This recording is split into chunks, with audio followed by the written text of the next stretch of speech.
Right. ఒకసారి రవికిరణ్ గారు ఇందాక కట్ అయిపోయింది, రైట్ పాయింట్ ఒకటి రైస్ కృష్ణాంజనేయులు గారు ఏంటంటే 303 నుంచి ఒక 50 తగ్గితే 253 అంటే మీ మ్యాజిక్ ఫిగర్కి ఒక 20 దాకా తగ్గే అవకాశం ఉంది. సో దేవుడా అంటూ you have to or you need to bank upon the regional parties like Telugu Desam and Nitish Kumar. ఎవరి ద్వారా అయితే మీకు చక్కటి అనుభవాలు ఉన్నాయో మళ్ళీ మీరు వాళ్ళ ముందు దేవిరించే పరిస్థితి. సో ఈసారి మిమ్మల్ని ఒక ఆట ఆడుకునే అవకాశం ఉందిగా రెండు పార్టీలు. ఇప్పుడు కృష్ణాంజలి గారు ఎన్డీఏ కూటమి సభ్యులుగా మేము మాట్లాడుతుంటేనేమో ఊకదంపుడు ఉపన్యాసం అంటూనే వారు కూడా ఊకదంపుడు ఉపన్యాసం గత సంవత్సర కాలంగా చేస్తున్న ఉపన్యాసాన్ని రిపీట్ చేశారు. ఏదైతే మమ్మల్ని వద్దంటున్నారో అదే వాళ్ళు ఊకదంపుడు ఉపన్యాసం ఆయన గత సంవత్సరంగా బీజేపీ మీద విషం చిమ్మే కార్యక్రమాన్ని ఇప్పుడు కొన్ని గంటల్లో రిజల్ట్ రాబోతుంది అని చెప్తూనే వారు మళ్ళీ ఈ కేంద్రంలో కూడా కొన్ని గంటల్లో రిజల్ట్ రాబోతుంది కదా, ఎందుకు మళ్ళీ లేదు ఆయన మీరు రావటం లేదనే మాట అనలేదండి, మీరే వస్తారని కూడా చెప్తున్నారు ఆయన.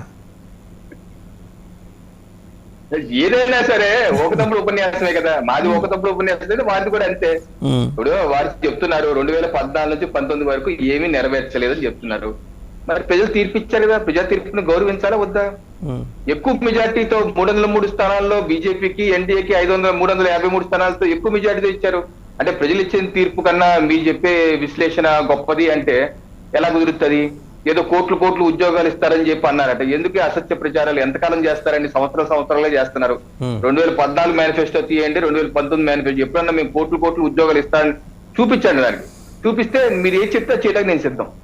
దుష్ప్రచారాలు ఎంతకాలం చేస్తారు? ఎందుకు? కొన్ని గంటల్లోనే జడ్జిమెంట్ రాబోతుంది.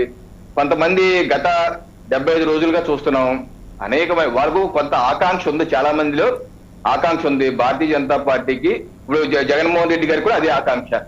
వారేమంటారు, భారతీయ జనతా పార్టీకి ఒంటరిగా రాకూడదు, అక్కడ బలహీనమైన ప్రభుత్వం ఉండాలి, బలహీనమైన ప్రభుత్వం ఉంటే ఏ రకంగా ఫుట్బాల్ గతంలో ఆడుకున్నారో అట్లాగా టెంట్లు పెట్టి ఫుట్బాల్ ఆడుకొని దేశ ప్రగతిని విచ్ఛిన్నం చేయాలి, ముందుకు సాగనివ్వకుండా చేయాలి అని చెప్పి ఆలోచన జగన్మోహన్ రెడ్డి గారి నుంచి చాలా మందికి ఉంది, కృష్ణాంజలి గారి వరకు ఉంది. మనం చూస్తాం దేశవ్యాప్తంగా ఎవరి అభిప్రాయం వాళ్ళు మనమేం వ్యతిరేకించడం కాదు, కానీ అదే వారి ఆనందాలు స్వల్పమే.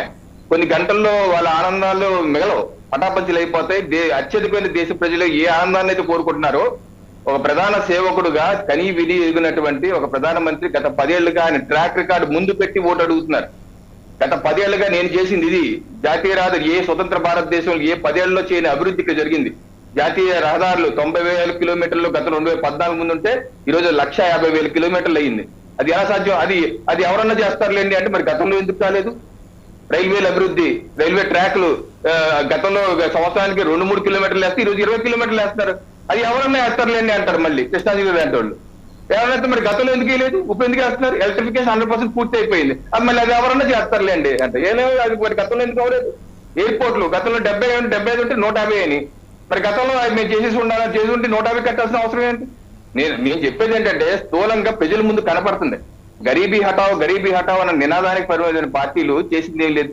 ఈరోజు 25 కోట్ల మంది పేదరికం నుంచి బయటకు వచ్చారని గణాంకాలు నీతి ఆయోగే బయటపెట్టాయి, ప్రపంచ దేశాలు సర్వేలు కూడా బయటపెట్టాయి. ఈరోజు ఇన్ని మరుగుదొడ్ల నిర్మాణాలు, జన్ధన్ ఖాతాలు 11 కోట్ల మరుగుదొడ్ల నిర్మాణాలు పేద బడుగు బలిగిన వర్గాలు కాదా? అది గరీబీ హఠావులో భాగం కాదు? ఎవరు చేశారు గతంలో? అలాగే ఇళ్ల నిర్మాణాలు, కమ్యూనిస్ట్ పార్టీలు ఇల్లు కావాలని ధర్నాలు దేశంలో చిన్నప్పటి నుంచి చూసాం. ఈరోజు 4 కోట్ల ఇల్లు నిర్మాణం చేసేశారు 5 ఏళ్లలో. మరి అది ఎలా సాధ్యమైంది? అది గరీబీ హఠావు కాదా? అది పేదరిక నిర్మూలన కాదా? జన్ధన్ ఖాతాలు 50 కోట్లు జన్ధన్ ఖాతాలు, వాళ్ళ ఖాతాల్లో నేరుగా 38 లక్షల కోట్ల రూపాయలు నేరుగా ఇది డీబీటీ ద్వారా సంక్షేమ పథకాల ద్వారా. అది కాకుండా మళ్ళీ వివిధ డ్వాక్రా సంఘ మహిళలకు కావచ్చు, రైతులకు కావచ్చు, వివిధ రుణాలు, తక్కువ వడ్డీకే రుణాలు వాళ్ళకి ఇవ్వటం, అలాగే కొన్ని లక్షల కోట్లు వాళ్ళకి అందజేశారు. రైతులందరికీ సబ్సిడీ మీద విత్తనాలు 3 లక్షల కోట్ల సబ్సిడీలు ప్రతి సంవత్సరం, విత్తనాలు కావాలి, ఎరువులు కావచ్చు, అయితే ఫెర్టిలైజర్స్ కావచ్చు, ఇవన్నీ 3 లక్షల కోట్ల సబ్సిడీలు రైతులకు ఇస్తున్నారు. ఈ రకమైన ఎన్ని కాదు ఉచితంగా రేషన్ అందిస్తున్నారు. 2 లక్షల కోట్లు అవుతుందండి, 20 లక్షల కోట్ల రూపాయలు దానికి భారం భరిస్తున్నారు కేంద్ర ప్రభుత్వం. అలాగే వైద్యం చూడండి, గతమైన దేశవ్యాప్తంగా ఆయుష్మాన్ భారత్ అని పెట్టి 55-60 కోట్ల మందికి ఉచితంగా వైద్యం దేశవ్యాప్తంగా. సార్ ఇవన్నీ ఇప్పుడు మీరు చేసినవన్నీ పనిచేస్తే జగన్ నరేంద్ర మోడీ గారు చేయలేదు ఎన్ని కాదు. రవికిరణ్ గారు వాటితో నేను విభేదించట్లేదు, రవికిరణ్ గారు వాటితో నేను విభేదించట్లేదు. ఇన్ని మీరు చేశారు, ఇన్ని మీరు చేసినట్టు ఎక్కడ చెప్పుకున్నారో నాకైతే తెలియదు. మరి తెలుగు రాష్ట్రాల్లో అయితే మీకు పెద్దగా చెప్పుకోలేకపోయారు, ఎందుకంటే మీ అంతర్గత కుమ్ములాటలతోనే సరిపోయింది. ఆంధ్రప్రదేశ్ అయితే తెలంగాణలో బెటర్మెంట్ అయితే ఉంది, తెలంగాణలో నో డౌట్, ఏ మాట కామాట చెప్పాలి. ఆంధ్రప్రదేశ్లో మీకు ఎంతసేపు ఏంటంటే క్యాస్ట్ ఈక్వేషన్స్, ఎవరిని ఎక్కడ సర్దాలి, పారాషూట్లను ఎంత జాగ్రత్తగా ఇలా ఊడిసిపట్టుకొని జాగ్రత్తగా కాపాడుకోవాలి, వీటితో అయిపోయింది. సరే, నేషనల్ లెవెల్లో మీరు చెబుతున్న ఫిగర్స్ ప్రకారం, కృష్ణాంజనేయులు గారు చెబుతున్న ఫిగర్స్ ప్రకారం ఒక 20 తగ్గే అవకాశం ఉంది 272. 20 తగ్గితే మళ్ళీ ప్రత్యేక హోదా తెర మీదకి వస్తుంది. ఇంకేంటి మామూలుగా కాదు, ఇంకా చిన్నపిల్లలు ఇంట్లో మారం చేసి ఏం కావాలో అవి తెచ్చుకుంటారు చూసారా, అవన్నీ తెర మీదకి వస్తాయి, అవన్నీ వస్తాయి తెర మీదకి. ఇన్నాళ్ళు వాసుదేవన్ గారు రవికిరణ్ గారినే మాట్లాడమన్నాడు, ఒక్కటే మాట. నేను ఇంతసేపు మాట్లాడినా సరే ఎన్డీఏ కూటమి ఓడిపోయిద్దని చెప్పటం లేదు, అధికారంలోకి వస్తుందని చెప్పి ఒక్కటే మాట ఏమిటంటే, మీరు చెప్పినటువంటి 400 సీట్లు రావటం లేదు అనేటువంటిది. ఒకవేళ రాలేదు అంటే మీ ఓటమిని అంగీకరిస్తారా? అదేవిధంగా 303 సీట్లు బీజేపీ నుంచి, నేనంటానే 50 దగ్గుతూ నేనంట. మీరు మ్యాజిక్ ఫిగర్ కన్నా మీకిన తక్కువ వస్తే, 272 కన్నా బీజేపీ కింద తక్కువ వస్తే ఓటమిని అంగీకరిస్తారా నైతికంగా? ఈ ఒక్క పాయింట్ చెప్పండి. కొన్ని గంటల్లో రిజల్ట్ రాబోతోంది, దాన్ని ఎవరు మార్చలేరు. ఇప్పుడు భారతీయ అదే ఇప్పుడు నేనేం కాదని ఎవరి అభిప్రాయం వాళ్ళదండి, నేనేం కాదని దానికి. అదే మా పార్టీ అభిప్రాయం మేము స్పష్టంగా తెలియజేస్తున్నాం.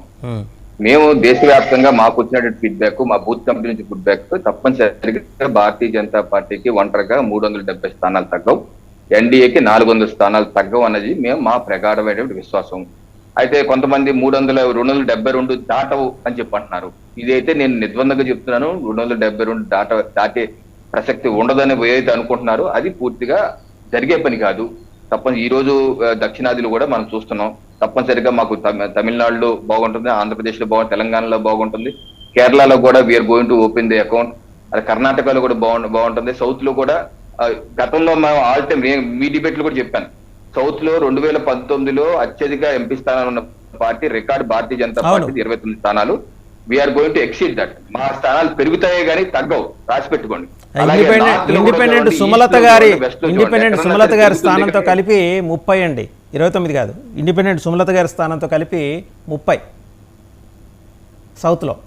నేను అంటే భారతీయ జనతా పార్టీ సింబల్ మీద గెలిచిన వాళ్ళు 29 గెలిచిన వాళ్ళు. సో ఆ ఫిగర్ అయితే టార్గెట్ 50 అండి. ఇప్పుడు వాళ్ళ టార్గెట్ సౌత్ లో 50 వస్తాయా రావా? సౌత్ లో 50 వస్తాయా రావా? 50 వాళ్ళు పెట్టుకున్న టార్గెటే. సో అలాగే మాకు 303 స్థానాలు గతం ఏదైతే వచ్చామో అది దాడతాం, తప్పనిసరిగా దాడతాం. వి విల్ బి మేము అనుకున్న టార్గెట్ 370కి అయితే రీచ్ అవుతాం. అలాగే 400 ఎన్డీఏ దాడతాం మా ప్రకార విశ్వాసం. ఈ రోజు వరకు కొన్ని గంటల్లో చూద్దాం.